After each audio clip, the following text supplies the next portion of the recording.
a good start within the first 3 minutes. I can see the director is there and other faculty members. You're very much welcome. I don't know, Muiruri, is Professor Wahome in? Professor Muiruri, welcome.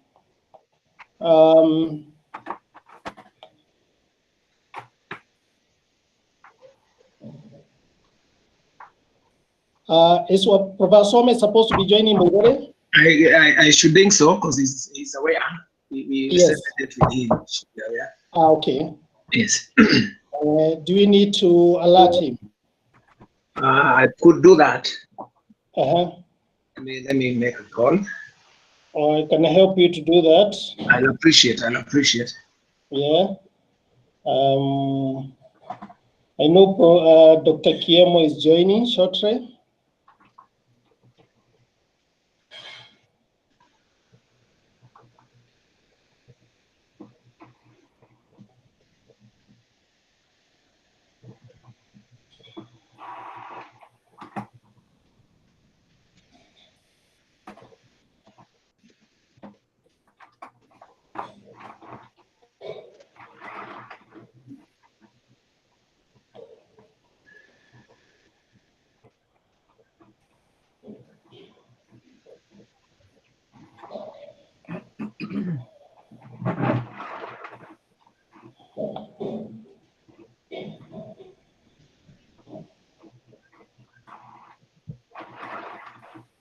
I think he is not responding, and I can see Dr. Kiemo is on board, so maybe we could actually start, and then he'll be able to join us. And Okay. I'm the discussant today, but I'm studying in for Dr. Besi Kapabi. Myself and Dr. Kiemo will facilitate the session.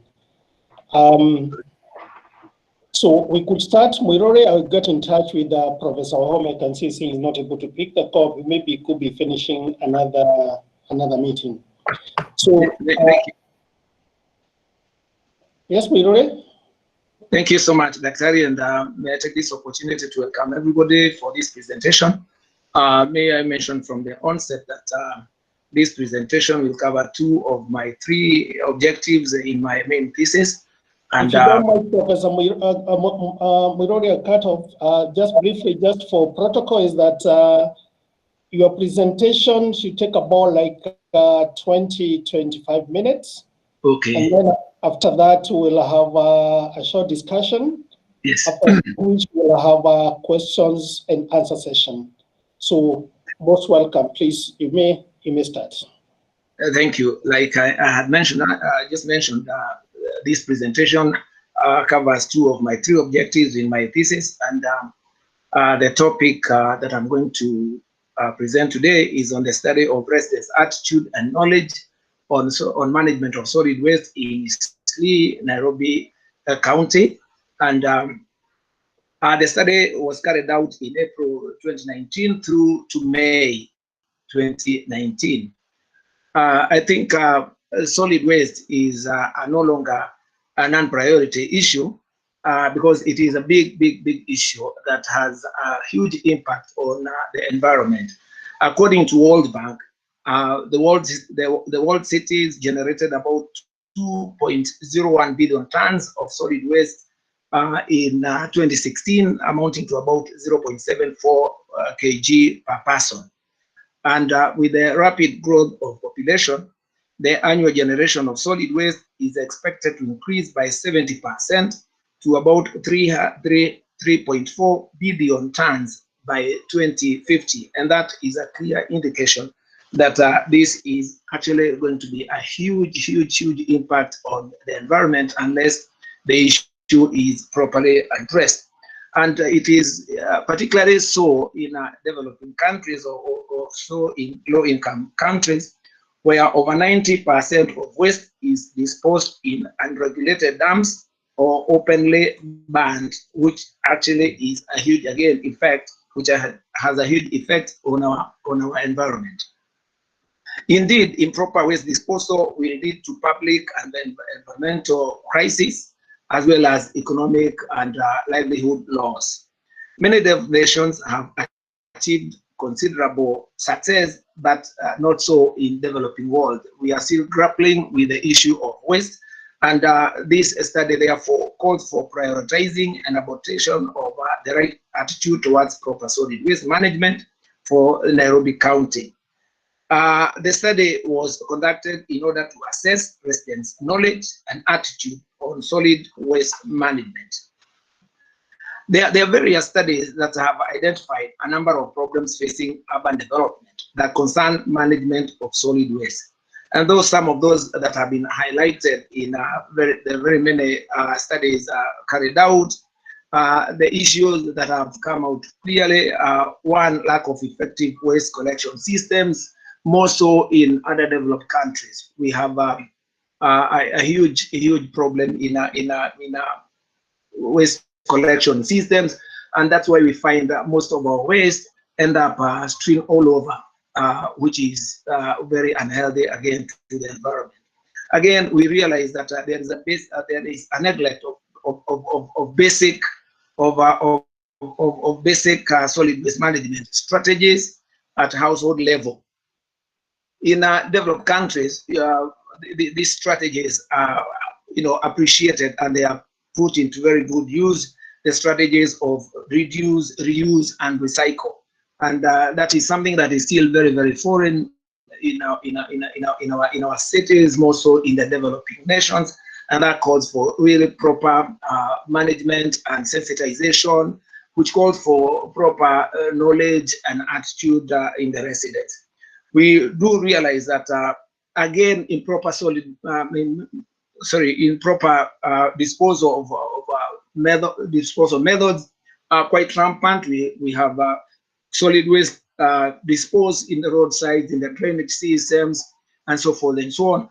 And that again becomes a real challenge to our cities and the environmental stakeholders in general. And by so doing, they end up posing a threat to ecological and public health systems.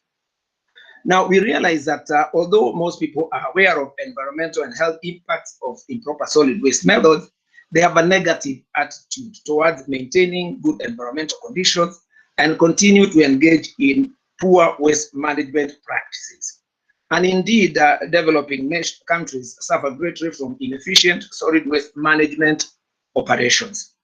Provisions of a suitable waste management system has been a challenge to a majority of urban authorities in developing countries.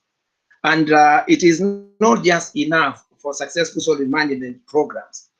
Urban authorities should not only invest in the solid waste management infrastructure, but rather involve people by creating awareness. Provision of infrastructure alone is not enough if the residents are not properly sensitized and enough awareness created for them to appreciate that a clean environment is necessary for them.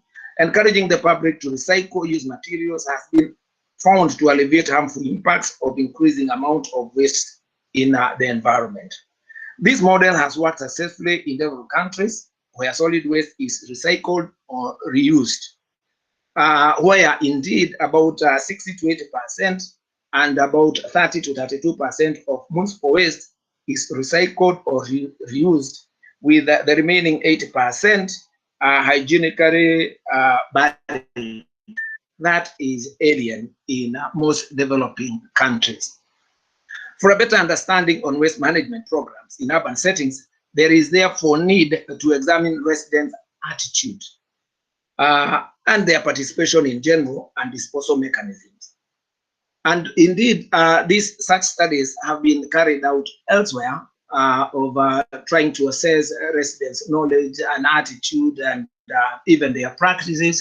And those researches carried out have both different or varying results. Indeed, for example, there was a study carried out among highland residents in northern Thailand, and the findings indicated that the residents had a high level of municipal solid waste management knowledge coupled with a negative attitude.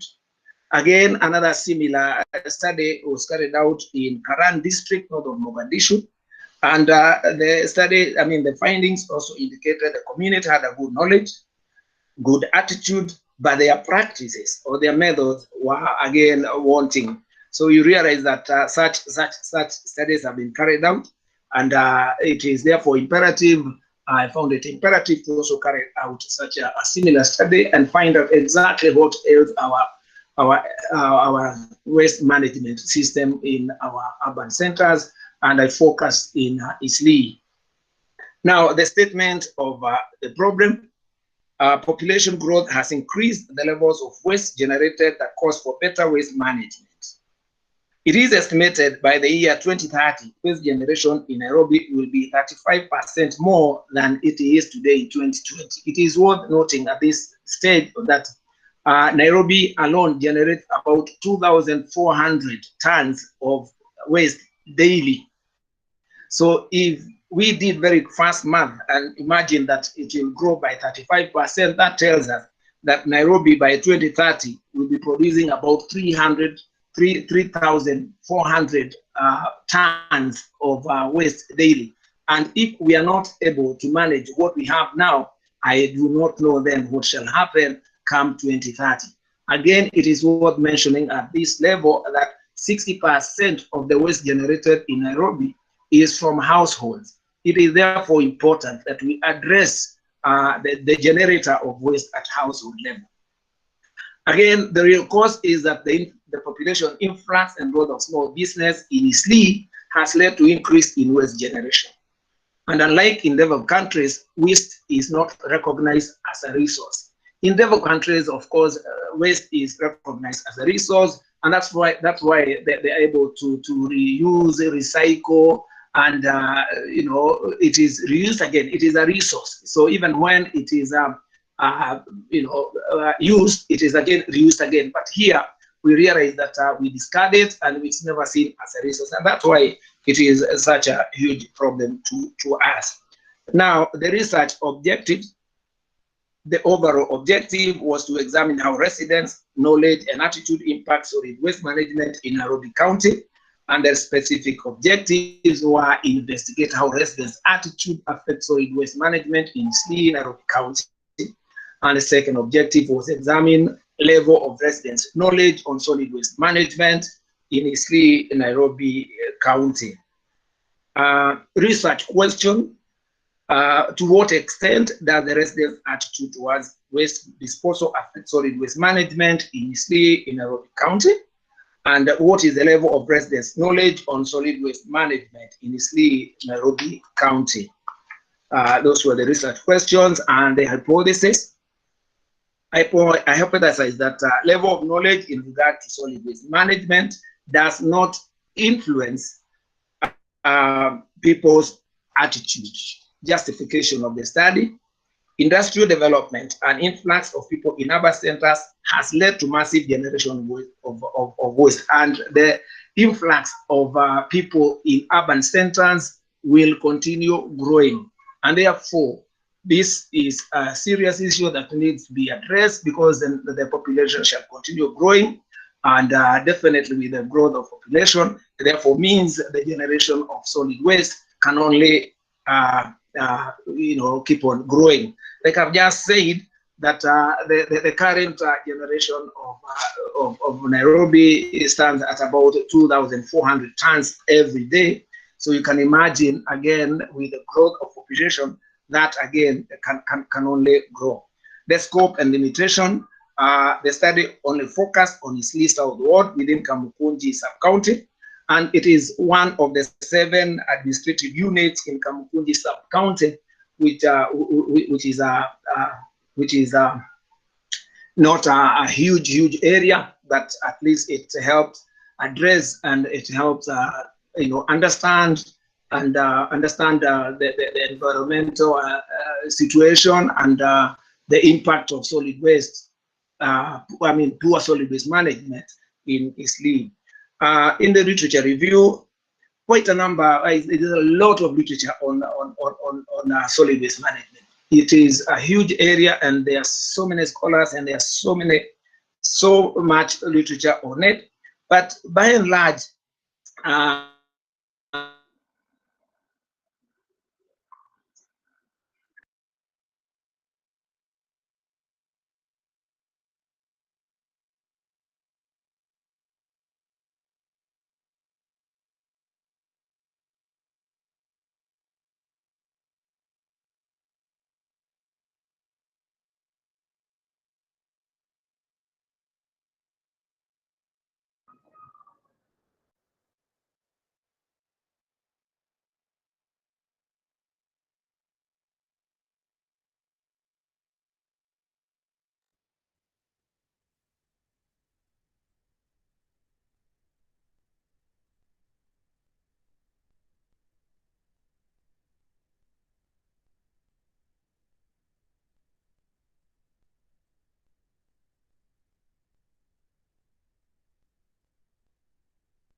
No, SBS gano wako.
Can you hear me?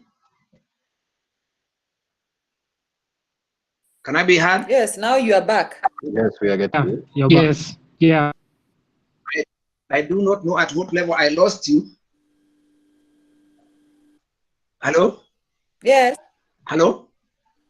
I Yes, do yes, not we're know getting you. at what level. I do Maybe you not could know at follow what your level slides, Muiruri. Yes. Muiruri, why don't you follow your slides where you were? Anyway, it was past the objectives. Let's go back to where we were. Okay. Because, yeah. Statement of the problem? No. Where were you on your slides? Well, right now I was at research gaps. Yes, just go there. That's where you are, yes. Okay. Right. Thank you.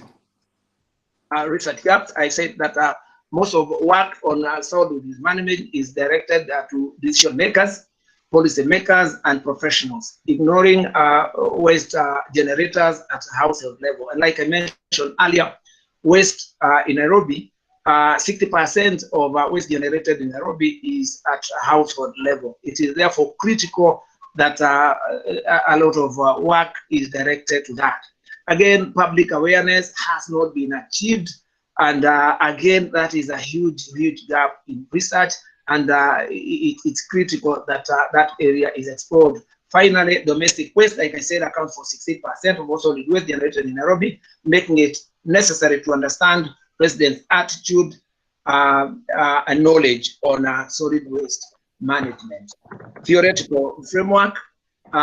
This research was based premise on human behavior with a focus on behavioral change model. The behavioral change model works on the proposition that when people are better informed, they are more aware of the environmental problems and behave in a more responsible way. Increase of knowledge leads to environmentally favorable attitude. Indeed, knowledge, it is alluded, will lead to awareness or good attitude, which will lead to proper action, and therefore people will develop responsible environmental actions. Conceptual framework works on the premise that environmental knowledge or lack of it will determine people's attitude toward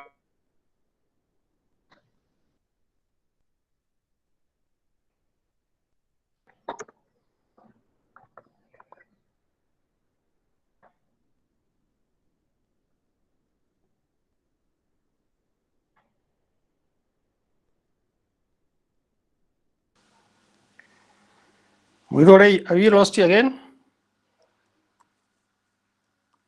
also to people's actions, and actions are solely dependent on people's attitude. Indeed, if people's attitude, of course, is positive towards a good environment, therefore, of course, their actions too are bound to be good towards the same environment. Materials and methods. This study was carried out in Eastleigh Southward in Kamukunji County, Nairobi, Kenya.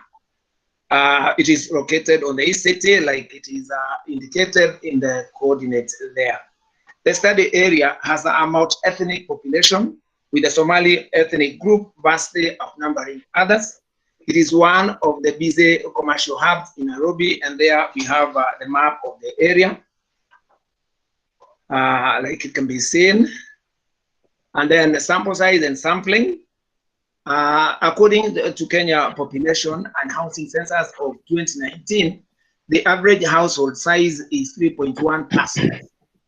Eastleigh has a population of 89,968 persons and an estimated 29,022 households. That's according to Kenya National Bureau of Statistics, Population, Housing and Census of 2019.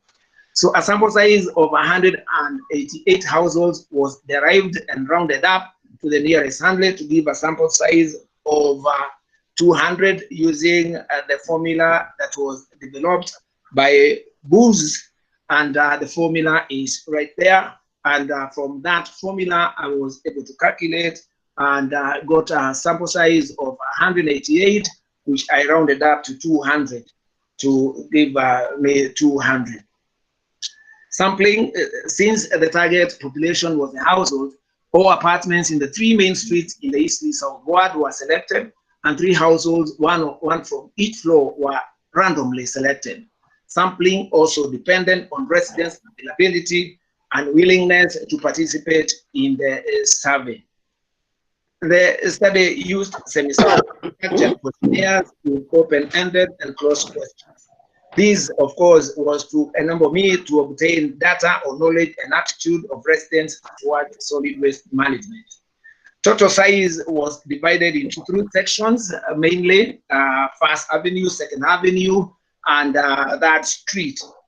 That was because that area carries the greatest number, First and Second Avenue in Eastleigh, Southward. Quantitative and qualitative approaches were used in data collection. Quantitative methods involve numeric data that can be measured and counted. Qualitative methods involve interviews to provide in-depth information from key informants, including residents residing near the waste collection centers and private service providers.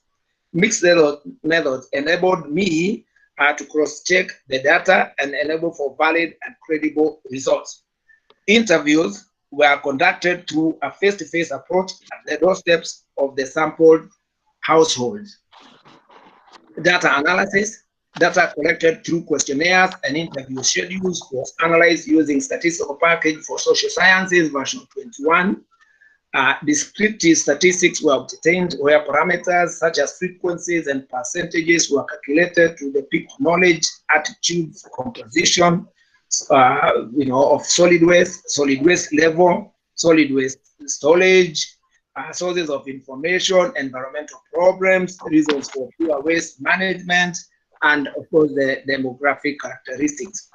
Qualitative data was used to add more information during discussion. The relationship between household demographic characteristics and solid waste management knowledge and attitude was assessed by cross-tabulation and chi-square analysis at a significance level of less than 5%. Now, results and discussion. Demographic characteristics of individuals, age, marital status, education level, monthly income, and some size of family have been found to be a vital component when evaluating people's knowledge, attitude, and practice. That's according to a renowned author in matters knowledge and attitude, Castagna. And again, we realize that among the 200 questionnaires distributed, 118, accounting for about 59% of the targeted population, consented to answer the question, which was within what Sekaran, another author, another renowned author, indicated that is a significant rate for statistical analysis, which he had established at 50%, and with 59%, then that had already superseded that mark.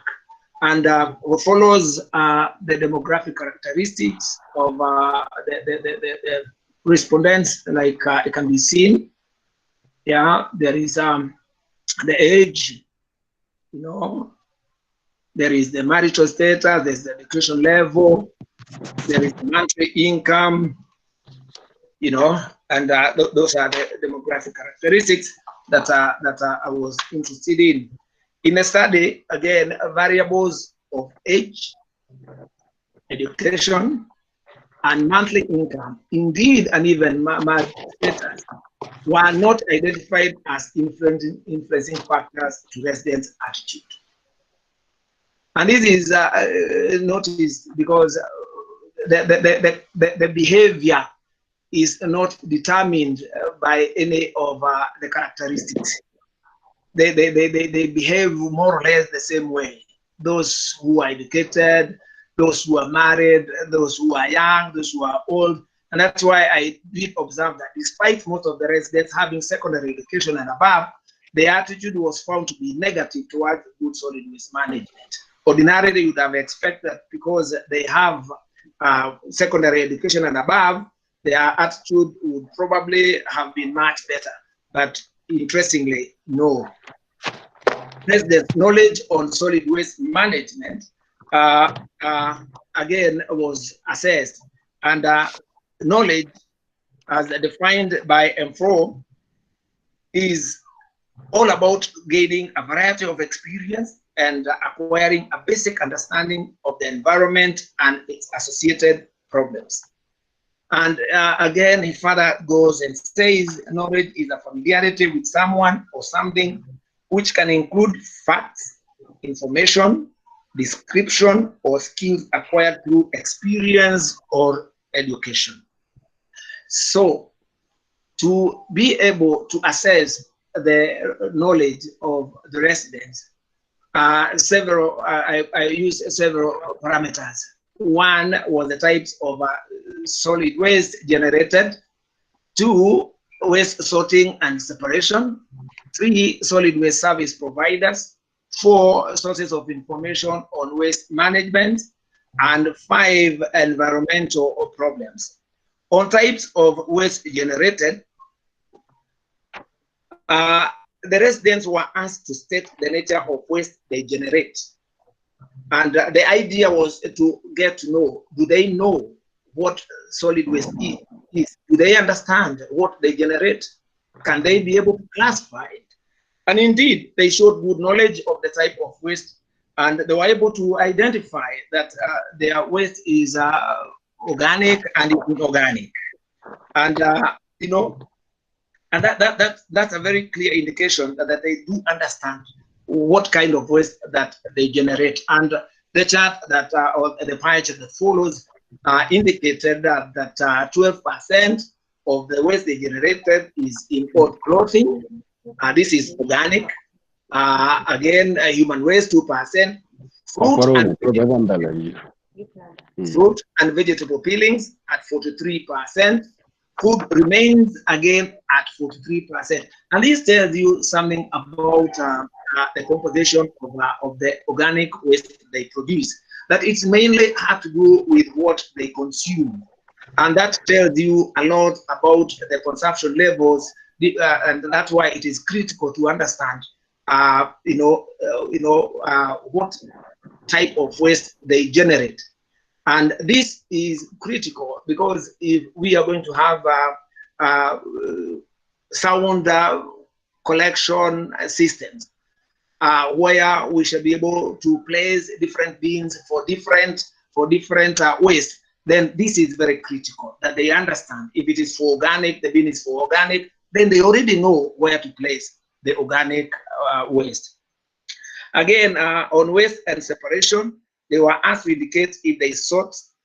They sort again. Maybe before I go there, it is also important that I mention something about the inorganic, and they were also able to identify the organic, the inorganic, or the inorganic waste that they generate.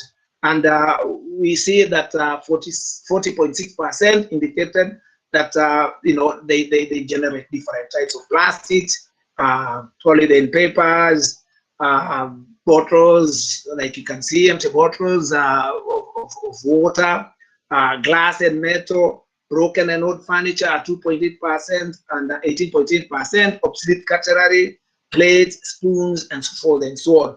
So they were able at least to show that they understand what organic and inorganic waste is, and that is critical for policymakers. So when they are emphasizing the need for reuse, then they know how to address it. If they are addressing the issue of recycling, then they know how to go about it, and that is also critical. They were also asked about sorting and separation, and interestingly, quite a number of them indicated that they sort waste. But interestingly, I'm going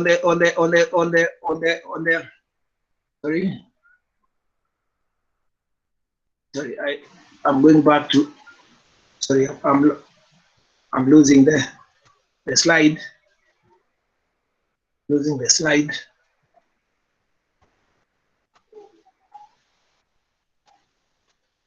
Losing the slide, I'm almost there. Okay. Right, sorry for that. And that's about that. And they were asked about sorting and separation.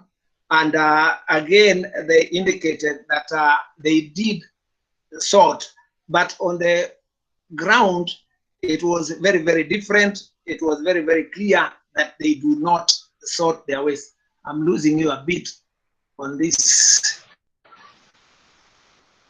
Sorry. They were asked again a question on who the service providers were, who collects waste in their area. And they said, or they indicated that the greatest number of respondents indicated that private waste collectors at 53.4, Nairobi City Council at 30.5. Another group of respondents indicated it is done by unknown people. Another 5.1 indicated they do it themselves.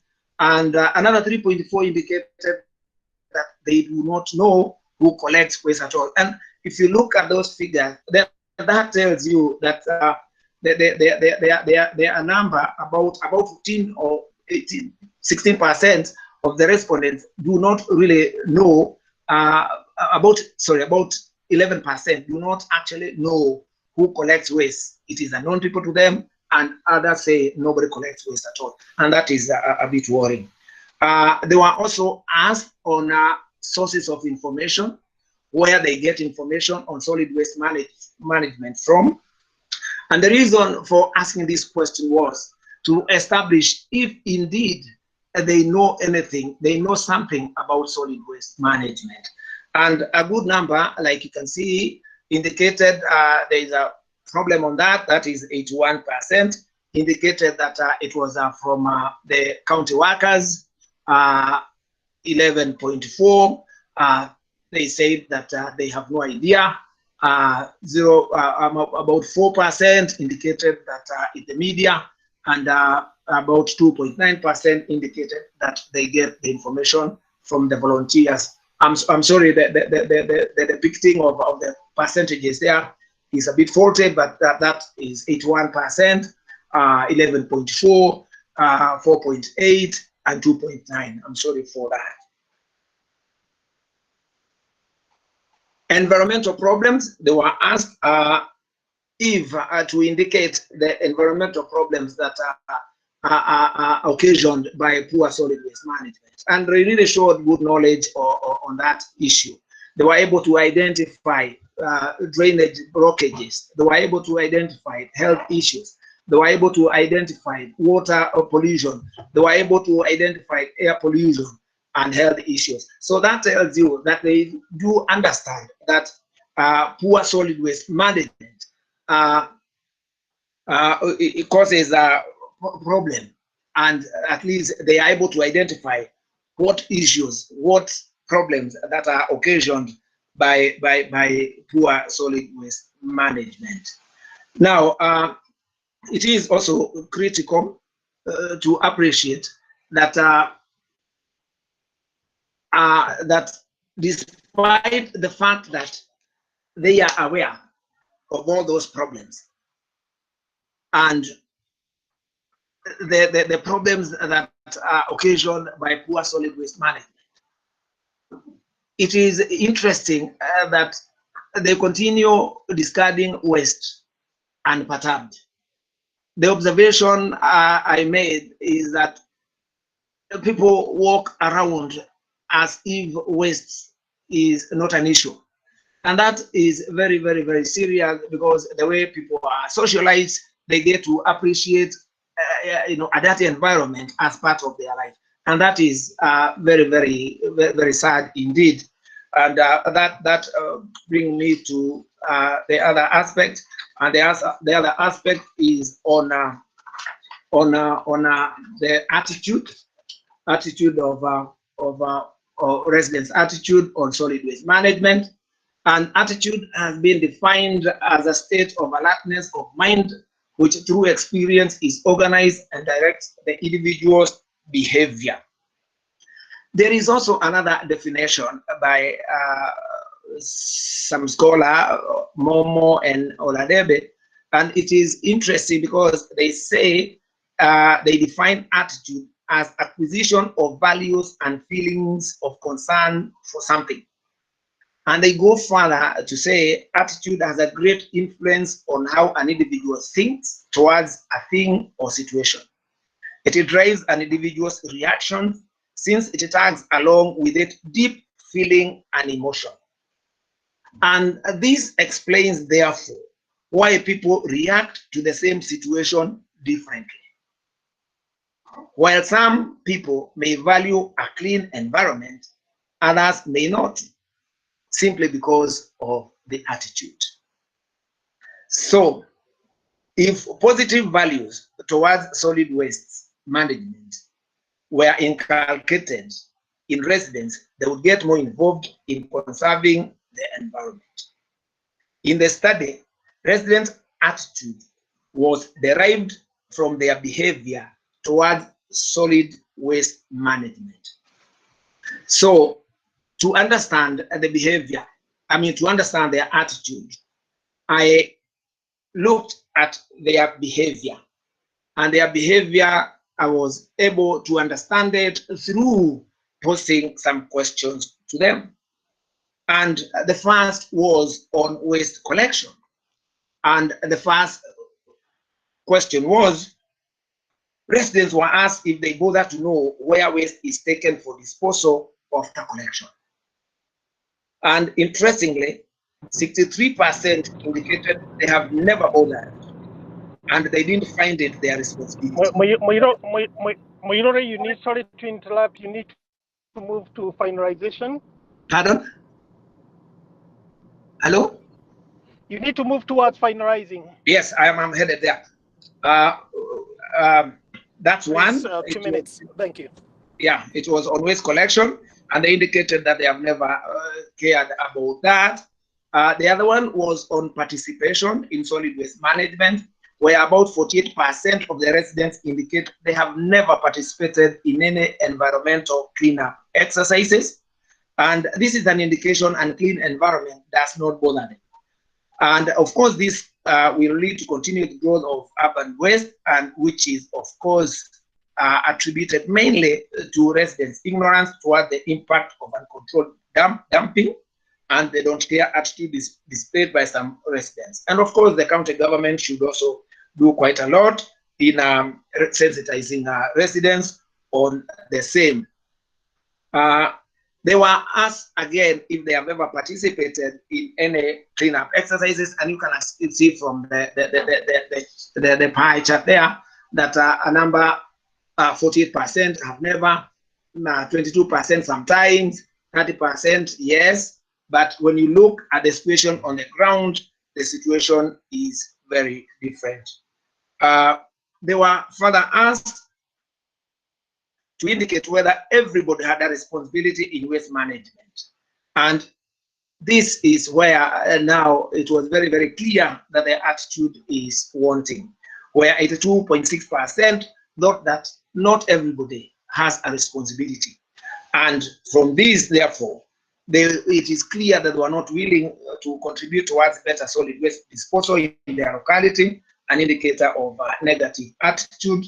And indeed, the county government should work hard so that they sensitize the residents and involve some of them in policy making, so that they can appreciate that they have a role to play.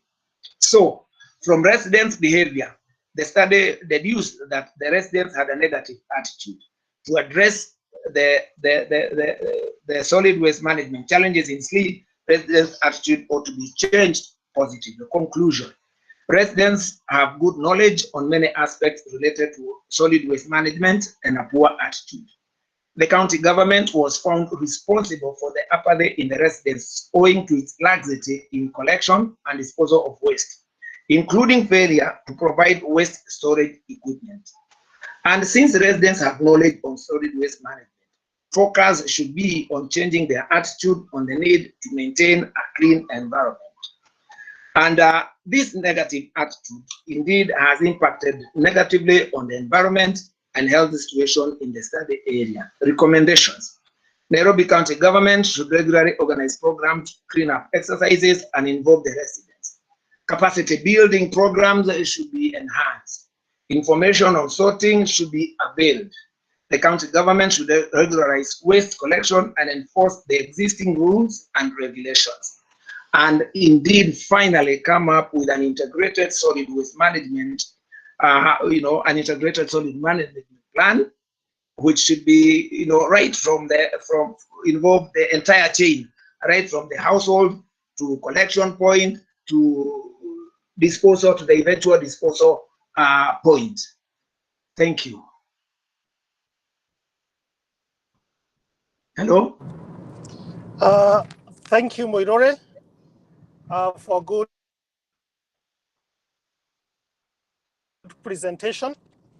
And we're looking forward to getting responses on some of the issues that will be raised by the participants. I do note that this is a very important topic. based on the issues that confront our society in terms of urban development. And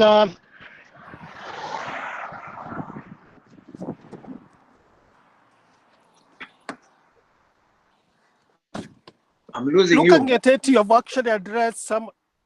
Hello? Hello? Yes? I'm losing you. Is it okay now? Yes, I can hear you now. Yes, I said it's an important subject that if affecting urban development and societal development, and is one of the issues that have been a major environmental discussion in Kenya, maybe from starting the 1980s. I've lost you totally. I've lost you completely, Daktari. And hello? Looking at your topic, talking about this. I'm losing you. Muiruri, you can mute yourself. Muiruri. Can you hear me now? Mute yourself. I can't hear Daktari very well. Oh. Okay. You can mute yourself, Muiruri. Okay. I'm muting myself.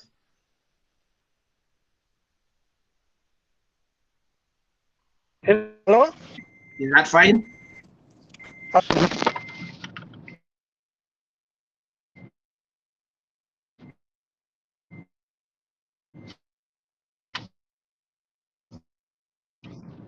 Hey, that's fine.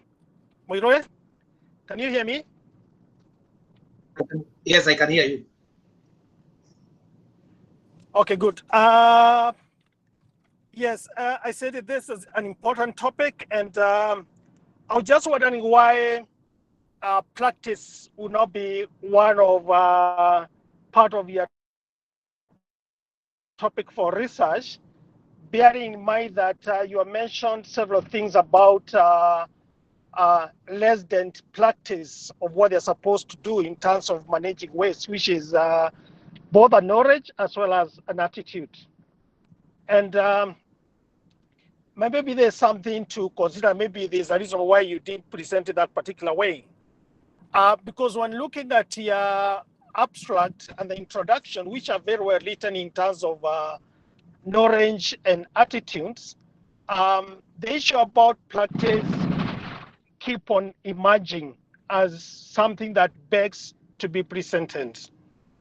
The other thing that I know that is also important, and the introduction is done very well, that it captures the global as well as the local practices in terms of waste management.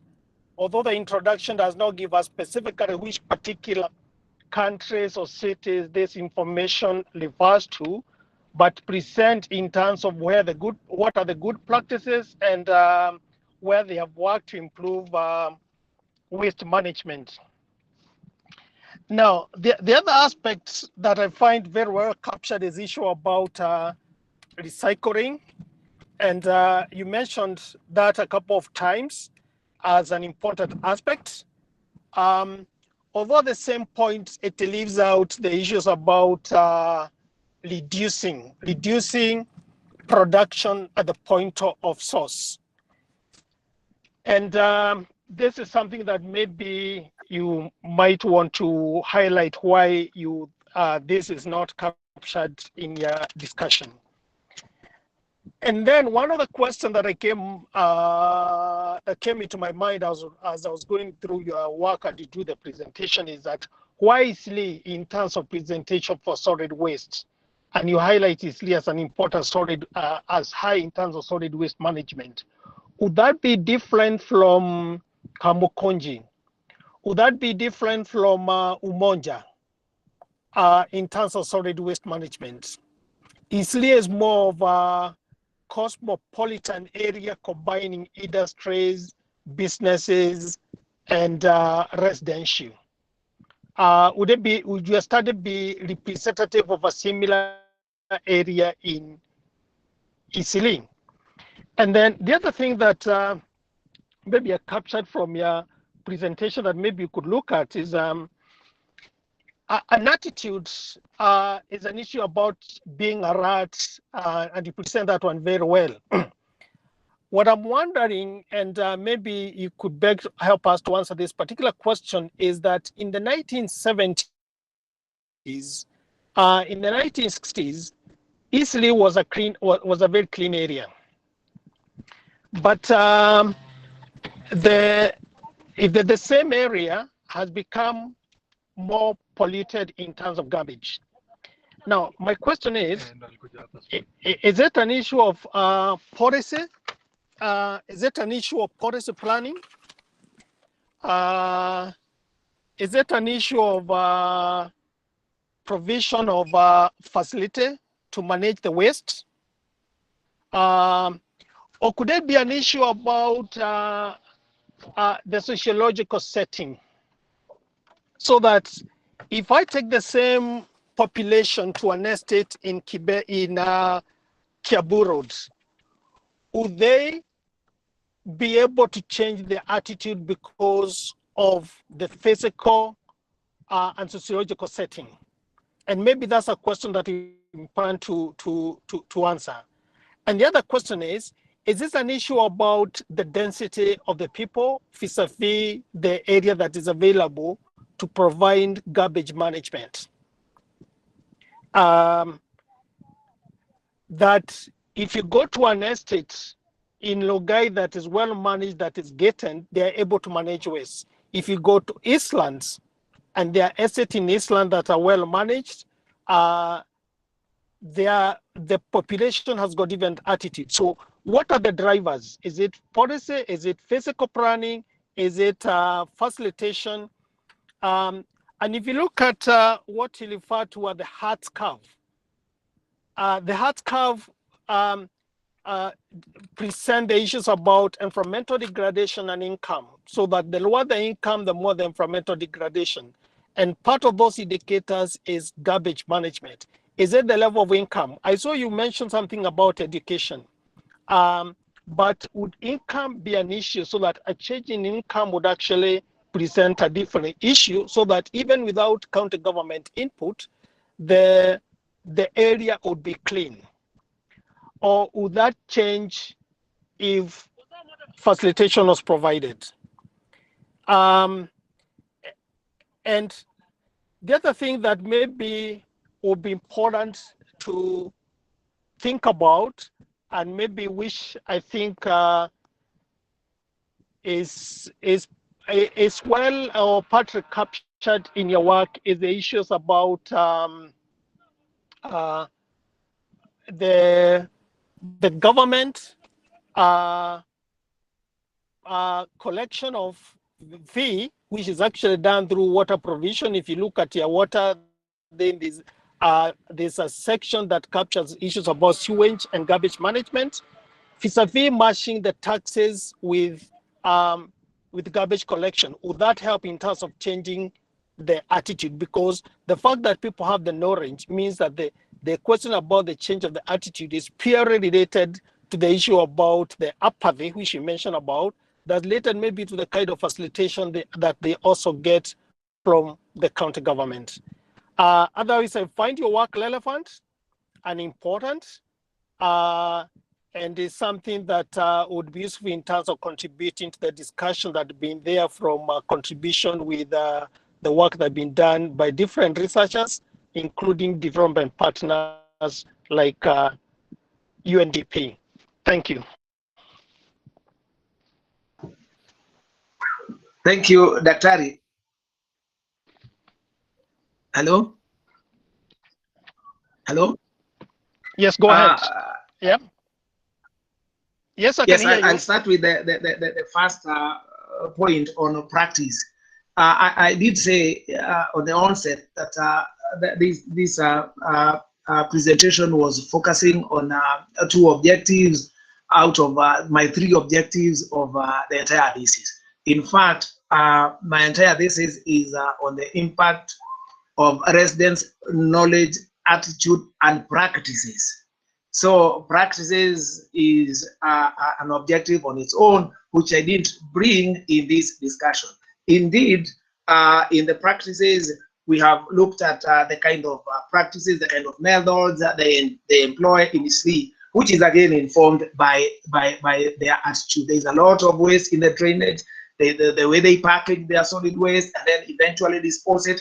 That is again in my third objective, which is on practices. On the issue of whether this can be replicated in other areas, indeed it is true. In the 70s and in the 60s, Eastleigh was a very clean area. I remember, and in fact, that's particularly why I chose on Eastleigh, because I knew Eastleigh even I was in high school myself, and I remember we used to be taken for swimming at St. Teresa's Boys those days, you know, and it was a very, very clean place. But then again, this is also interesting because you are wondering if the same situation was going to be taken to Kiambu Road, it will be the same. I think this is critical because Nairobi is highly stratified. You know, we have very high-end estates and very low-end areas. And this is why it would be very, very, very difficult to come up with a solution that would fit all situations. It would not be possible in Nairobi. However, it would be possible to address some of the issues. And the reason why maybe residents have upper day is because of what you have mentioned, that the county government itself has become very lax. And like I mentioned in my discussion, when people live in an unhealthy and unclean environment, they get socialized to living as such.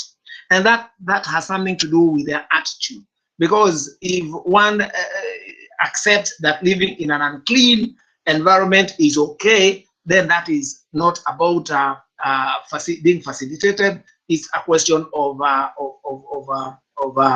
attitude from that particular person. I do agree that it has a lot to do with policy. Indeed, it is true. And I think the issue of policy and governance has been tackled in another by another student of PhD and in this institute of ours.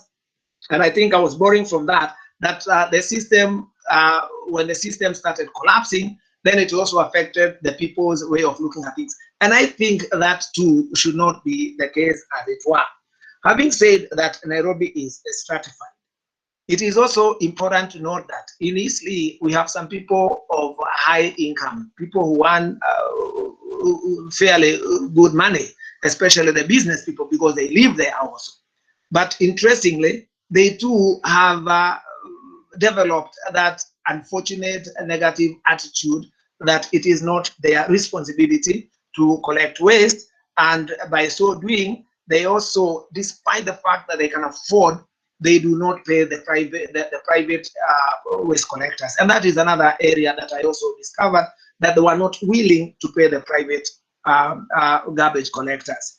And that becomes also a problem in Eastleigh. I don't know if I've been able to answer any of your questions, Dr. Well, yeah, you have done actually very well. And I think, Dr. Kiemo, can you hear me? Yes, I can. If you can hear me as well. Yeah, yes. I can hear you. Thank you very much. Please facilitate the question and answer session. Yes, thank you. Okay, thanks a lot, Dr. Denya, and thanks a lot, Mr. Muiruri, for the presentation. I also wanted to thank all those who have come to this webinar. I can see there are 41 strong team. This is a team that can do a lot in terms of engaging with the knowledge that Muiruri has shared with us. There are two ways of going about that. One, you can post your questions and comments on the chat, and I will read them to the presenter. At the same time, for few of us, for very few people, you can take the mic and ask or make.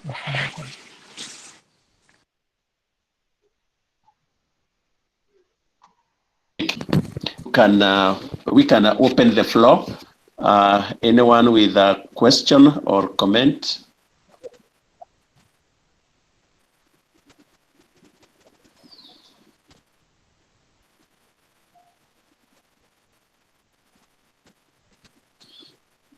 Questions or comments to let me understand this, Muiruri. The paper is already published?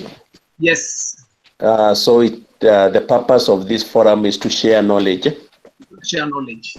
Very good. So the paper is already published. The purpose of the meeting is to share knowledge, and that can enrich subsequent research work for Muiruri, but also for those who are interested in issues of solid waste management and their relationship with knowledge and attitudes. James Mwasanda says, how do the private garbage collectors dispose of their collections, including waste from soak pits? How do private garbage collectors dispose of their collections, including waste from soak pits? And then there is the question, do we have a recycling plant in Eastleigh? Those are two questions, one about the disposal mechanism, and number two, whether there is a recycling plant. Muiruri, do you want to answer those? Yes. Okay, go ahead.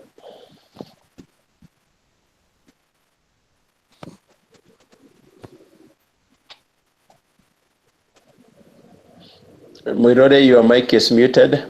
Muiruri, you're muted. Is it muted? Muiruri, unmute. Unmute. Hear me now? Can you hear me? Go ahead.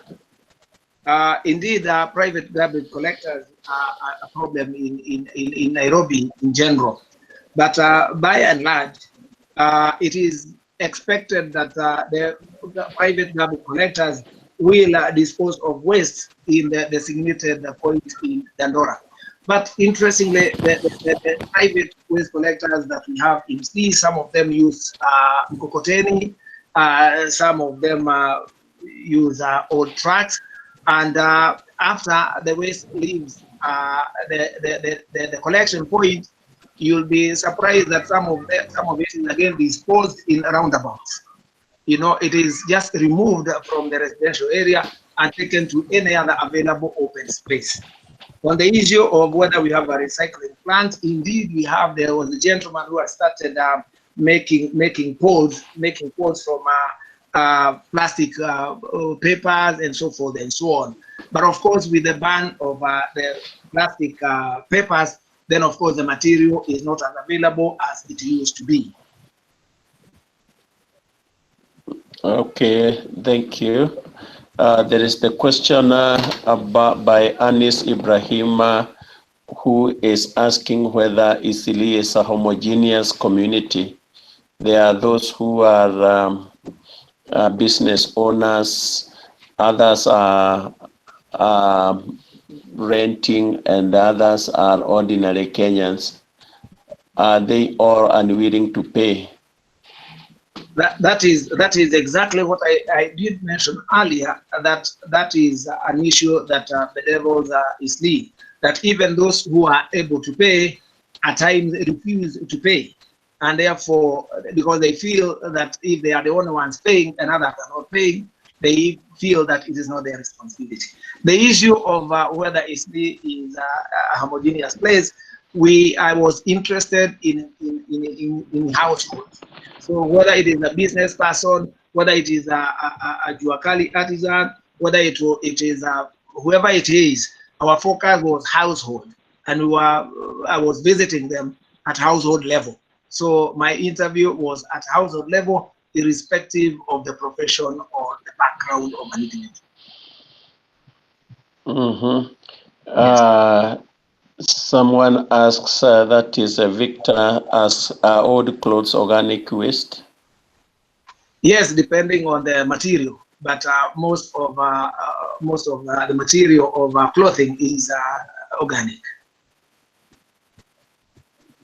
Or the clothes wastes, I think. Is that the question? Is it whether they are organic waste or are they also waste?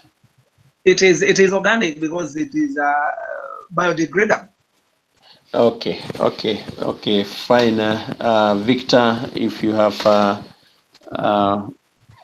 an issue with that, you can follow up with Mr. Muiruri. Yes, more questions and comments?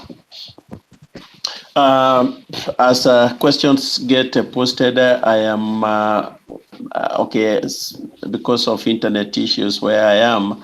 I missed your chi-square analysis because in your presentation you said you'll be correlating variables.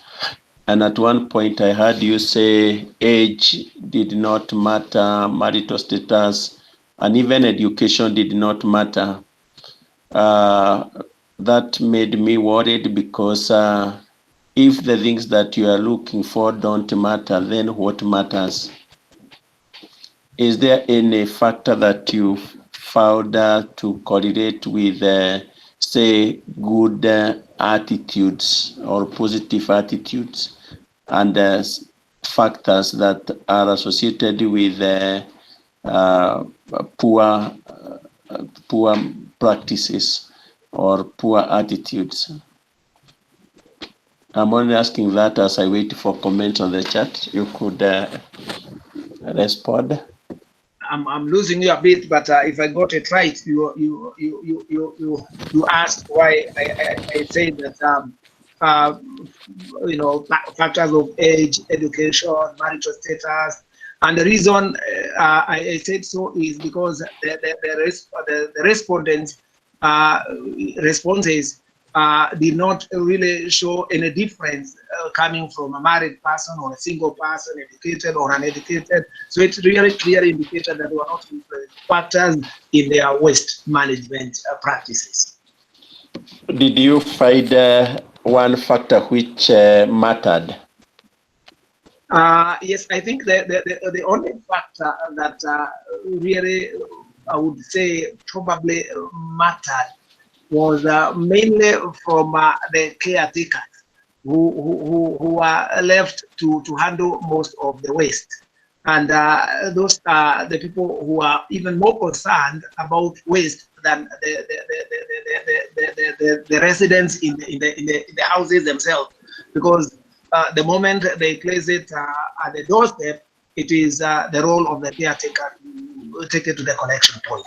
And I think that is the only thing that I found that was not directly related to the household members, but to the caretakers. Okay. Fine. More questions and comments? Yes. Thank you, Dr. Kiemo, and thank you, Mr. Muiruri, for very interesting research. Probably two questions for your comment. One of them is your theoretical basis of, I believe there was a theoretical consideration that you had. Probably I didn't get it clearly. It would be interesting to hear the theoretical basis of how you approach your work. And then a second question, in terms of scaling up your results or your findings, just want to hear from you to what extent can your results be scaled up? Are you talking of a city level? Are you talking of country level? Or are you talking of a certain section of given cities? Thank you. Okay. Right. Remember, my research was based on knowledge, attitude, and practices. And therefore, the idea was if the practices are not correct, then they need to be corrected. So there was the aspect of behavioral change, and that informed my theoretical framework. On the issue of whether it can be scaled up, yes. Remember, I said that most developing countries are bedeviled by the same problems that are found in Eastleigh.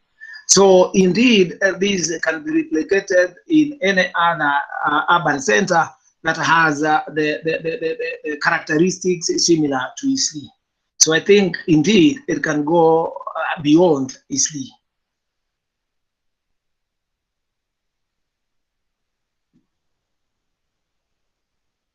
Did I answer your question? Have I lost you?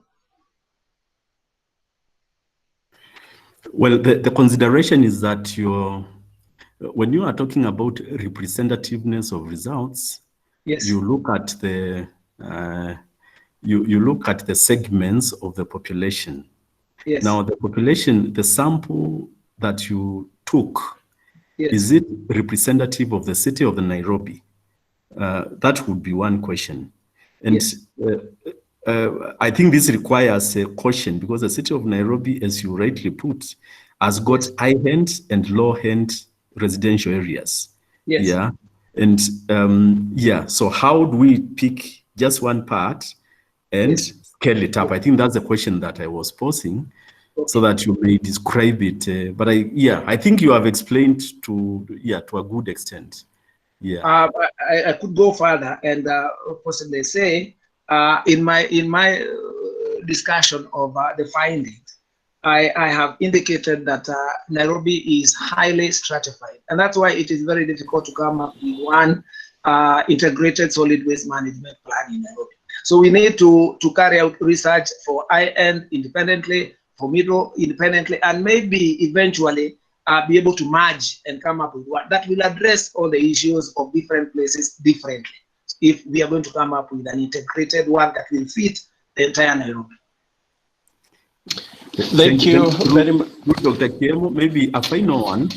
Yes. I saw you are interesting your gap analysis. You are targeting households. Yes. Yes. Now, given that now the work is already published and we congratulate you, Okay. have you solved the problem? Are households aware of what they need to do? Thank you. Thank you. The reason why I would like more on how is that, like I had mentioned earlier, 60% of all solid waste generated in Nairobi is from households, and that made it more interesting to me. Thank you, Mr. Muiruri, and thank you, Professor Mudhama, for those questions or those interventions. I think it is interesting. I wanted to pick up that last question or that line of thought where Professor Mudhama says your scope was at the household level. So the knowledge and the practices and the attitudes you are gathering are not individual based, but those of the household. True.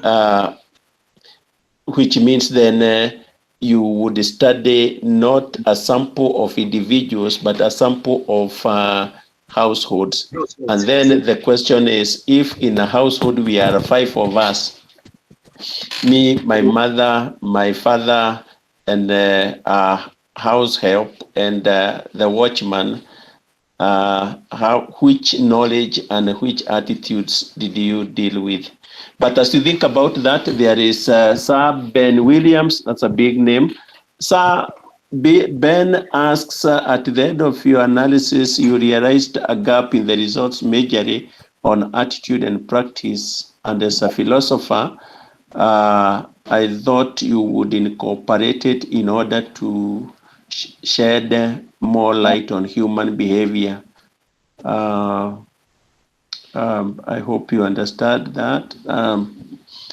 I think, I don't know exactly what Ben Williams is asking, but I can guess that he is trying to look for the theory And I think that is also a question that Professor Mulama also asked about the theory.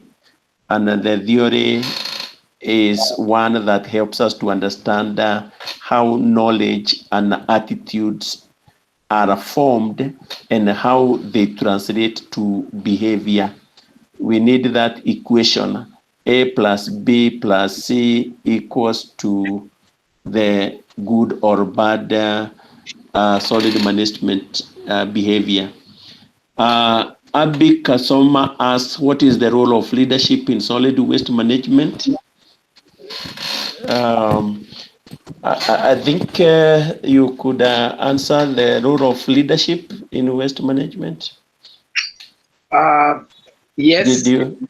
Although it wasn't an area we are into, because that has to do mainly with policies and so forth. But anyway, just to answer that, I think the role of leadership is critical in solid waste management, because every society is dependent on leadership and what kind of leadership that prevails.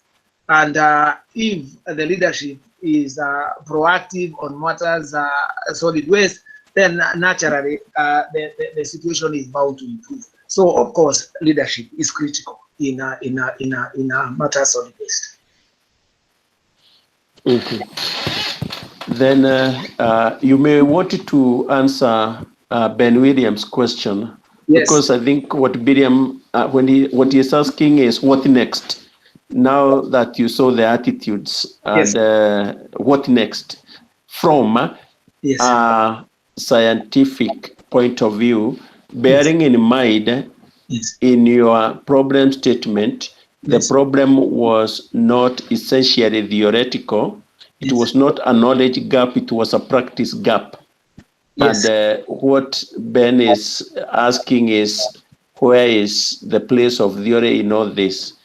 If I would interpret his question, maybe that's not what he exactly meant, but I think that would be one way of interpreting his question. Well, if that be the case, then I would go back to what I said about the theoretical framework and the behavioral change model, which kind of works on the proposition that when people are better informed and they are more aware of environmental problems, then they are bound to behave in a more responsible way. And I said knowledge is most likely bound to create awareness and proper attitudes, which will lead to good action. And lack of it would therefore lead to inaction. So poor attitude has led to inaction. Good attitude will lead to action. I think that is basically what I say, if I am. Yes. Okay, fine. Then Leader Melian asks, how did you arrive at the conclusion that the respondents had a negative attitude? Yes. Was there any correlation done on knowledge, attitude, and practice? Yes. I said that practice is my objective, which I did not factor in this presentation. But like I've just said from the model, knowledge leads to good awareness or good attitude, which leads to action. And because of the poor attitude that we've seen, then their practices are terrible in Eastleigh. They are very, very bad. Their practices are bad. That's why they discard waste in drainage systems. That's why they ban waste. They ban waste in the open. That's why they discard waste in any open place. That's why even the private collectors will move solid from the residential area to any open place like a roundabout and so forth and so on. So basically, that is the situation there. I don't know if I answer that. The other question. Sorry, and they still have good knowledge. They have good knowledge, but poor attitude. That is it. Exactly. That is why their attitude is deduced from their behavior. Their behavior helped me deduce their attitude, because they know, but they do what they do knowingly. Oh, okay.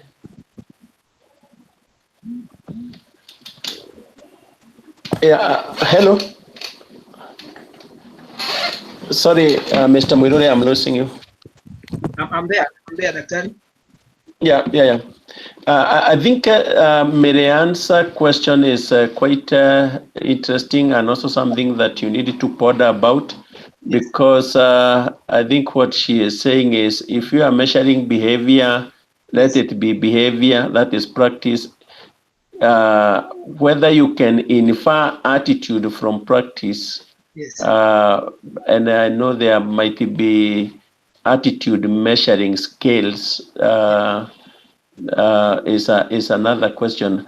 But I am your supervisor, so and I was your supervisor, and I'm the co-author. So Akinyi, you can see as Kado. Fine.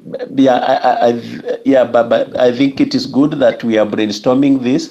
It would improve how we measure attitudes. And the curious thing is when somebody knows and it doesn't do.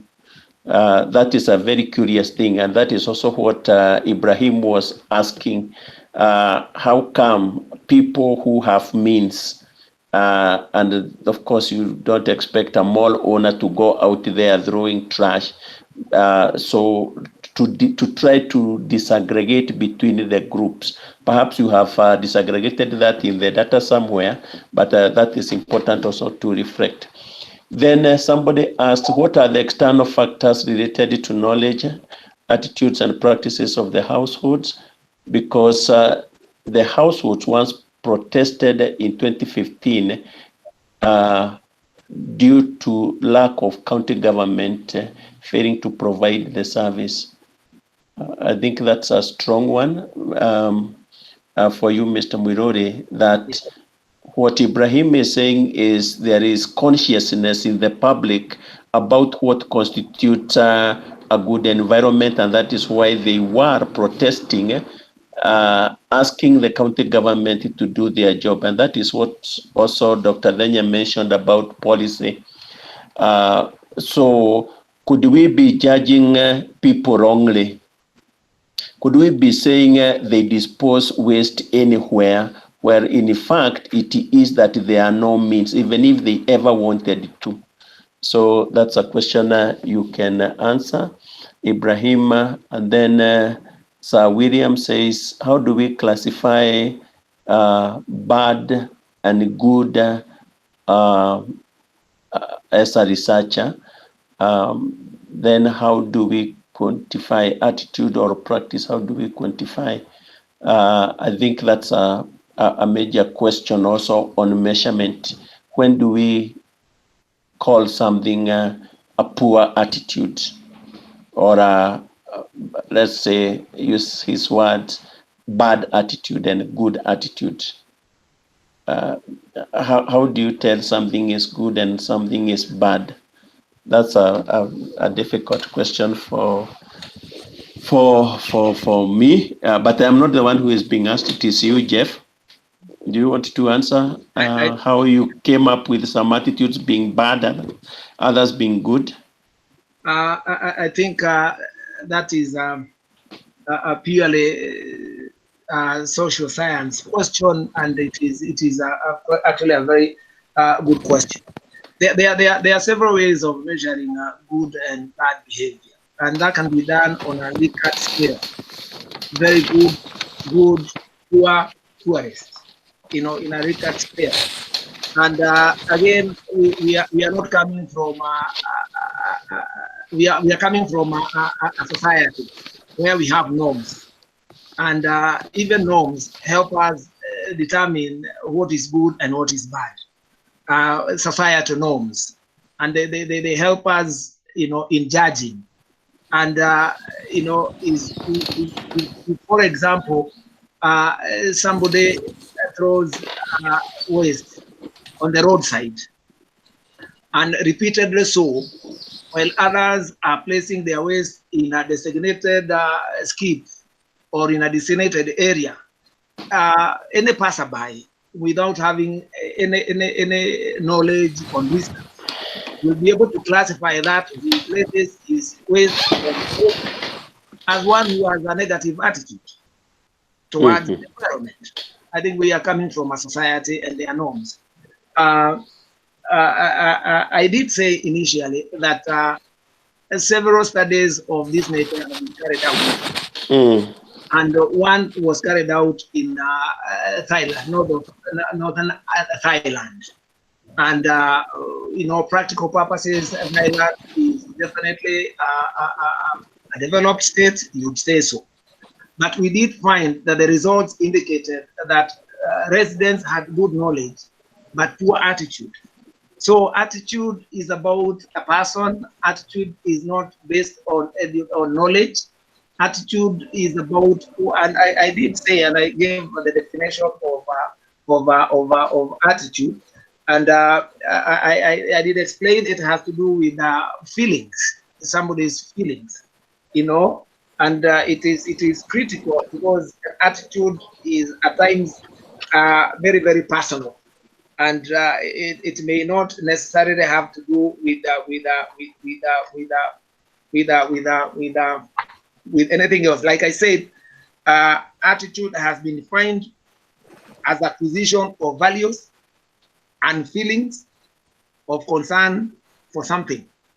That is by a scholar Momo and Oladebe. They defined attitude as acquisition of values and feelings. So it is acquired. It is learned. Yes, it is a learned behavior. And if it is learned, it means it can also be unlearned. So somebody who had a positive attitude can also develop a negative attitude. Yes. Okay, fine, fair enough. Dr. Denya asks one more question. Where does attitude come from? And where does behavior come from? Don't they come from the environment? So we might be judging the people wrongly. And I think that is also a concern. I think what is key is to try to see what part of the poor environmental management is attributable to external factors, such that when we are saying people in the households have poor attitudes, we are able to explain where does this poor attitude come from. Is it that you see, my friend Muiruri, yes. When we go to school, class 1, we begin to be taught about cleaning the classroom. And when we go to church and to mosque, to any institution, there is a lot of environmental education that we go through. If that education is not sufficient to change people's attitude, then we have to ask the question, why not? The people you studied, even those with high education, with the monies and so on, have not changed a little bit. Then that's a very strong position, which requires really good explanation. So that if we go to Eastleigh and give them this report and tell them, you guys remember you have very poor attitude or negative attitude towards environment, and yet yesterday they demonstrated on the streets condemning the government, the county government, for not collecting their waste. So, well, we are not trying to resolve anything here. We are already discussing so that we improve in the theoretical ways of doing research, and that's what is coming out, and that is good. I can see we are at 3:35 p.m. I need to be guided what time we are adding this. I see Lilian. Liliana, do you know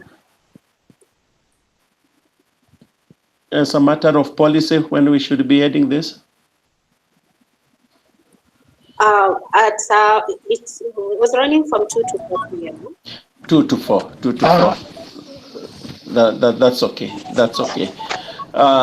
Then what is the role of the county government in enhancing waste disposal and increase efficiency of household waste evacuation? A good question by James. What is the role of county government? Could it be that the failure of county government is the one to blame? They are not helping the people. I think you can answer that. In Yes, the context of this poor attitude, what is the place of the county government? I did mention in the presentation that the laxity of the county government was to blame for this. But again, it is worth also noting that when a system collapses, another one sets itself in motion. If the county government system has collapsed, then the society also should also come up with another system. And that's why the issue again of attitude comes in, because the moment you feel that you have no responsibility and you fail to do it because it is somebody else's responsibility, then of course your attitude comes to question. I do agree the role of county government is critical, but failure of the county government is not express license for living in an unclean environment. Okay, okay. Deborah asks, considering the external environment, policymakers must also be role models. The public psyche is discouraged when people at the grassroots level take due to measures to obey the law. But leaders flout rules but no means to enforce. If there are no proper disposal points, then they are free, that are free and affordable. How will they have a positive attitude?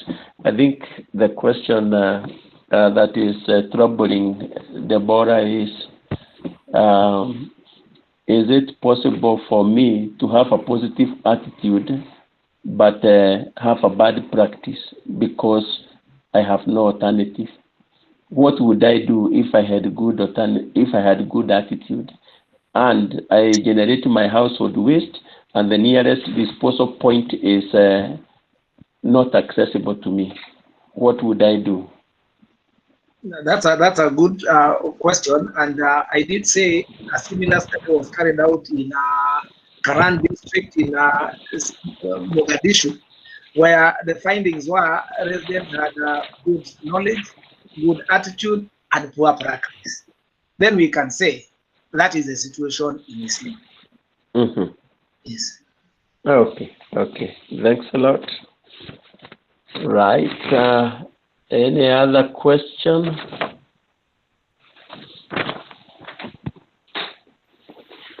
Maybe Dr. Kiemo. I think Dr. Kiemo, there was that issue of on role modeling, which is also which Deborah has come up, and it is critical because in Nairobi, it's not that we operate without rules and regulations. They are there. Yes.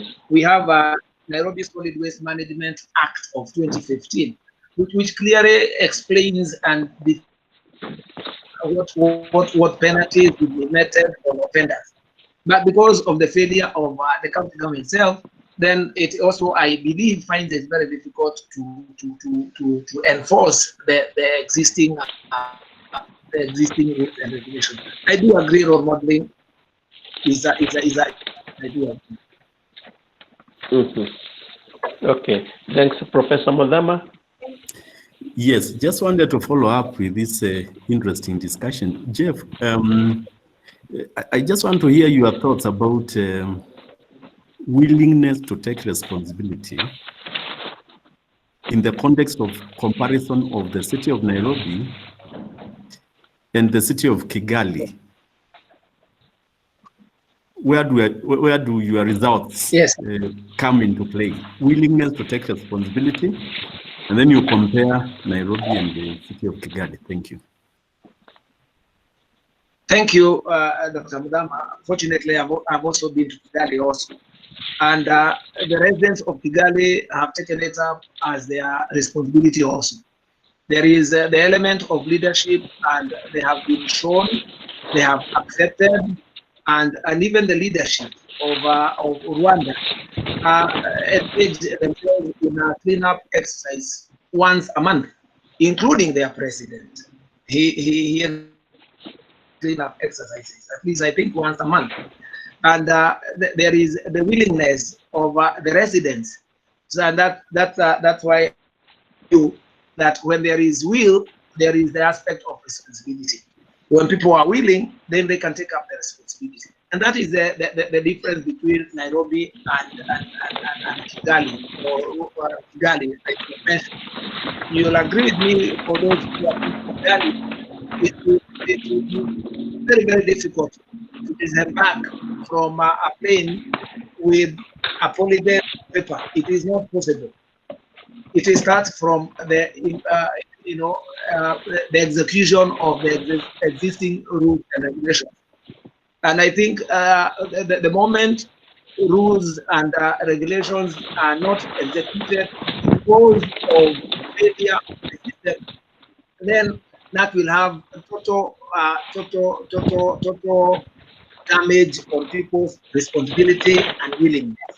So I think it would be very difficult to compare Nairobi and Kigali, and I would say so because the residents of Kigali are also very cautious and conscious about the environment.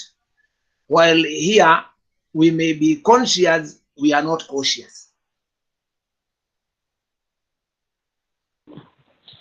Fair enough. Fair enough. We are still waiting for more reactions and more interventions from the presentation. Still law or regulatory frameworks, attitude, practice, knowledge, kindly apportion them in percentages in terms of waste management.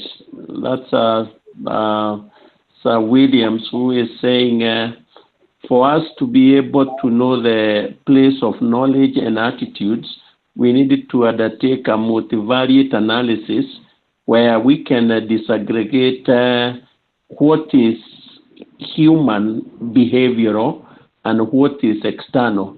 The issue of the external environment is coming so strongly that perhaps people do what they do not because of their own fault, but because of the structure. For example, I have this friend of mine who we grew up together, going to Sunday school and all that. And then once he finished Form 4, he joined the police force, was sent somewhere northeastern. And the time he came back, he told me he had to smoke marijuana because in no way he could survive in that environment. Many police officers would also tell you their first bribe they take because of structure, rather than them having a bad attitude. I think it is very critical when we are talking about these things to think about how education modifies, not education, but learning, because attitudes are learned. As you very well say, attitudes are learned. But for you to develop a positive attitude, there requires an enabling environment. Without that, people will keep on receiving bribes. People will keep on copying exams. people will keep on disposing the waste the only way they know how to. So it is for us researchers to think about how, that is not for you, Muiruri, now. It is for us researchers to think about how to disaggregate, to undertake multivariate analysis where we control the influence of this external environment, right? That we are able to say, holding all these other things constant, this is the portion that belongs to people's awareness and attitude, knowledge and awareness. I don't wish that you respond to that, because I think we have beaten this one quite a lot, but it is good for information and for knowledge sharing. Fine. I wanted to implore Professor Modama, you are in. At one point I saw Professor Mugai. I have a kid to collect from school. Sorry, I'm bringing personal problems into an official setting, and that is about 40 kilometers away from where I am. Professor Mudama, I would implore upon you to go on with moderating the meeting, please. Thank you. I think, thank you, Dr. Kiemo. I think we are through with very interesting presentation and discussions. And mine is to take this opportunity to thank each one of us most sincerely for the participation, very active participation. I believe this has been a session whereby those who would want to get ideas about research they may want to pursue in the future, there have been very many hints and directions that have been given and suggested as discussions were going on. And yeah, this has been interesting. And once more, I want to thank each one of us on behalf of the director. And this brings us to the close of our presentation this afternoon. And I will request a volunteer to close with a word of prayer.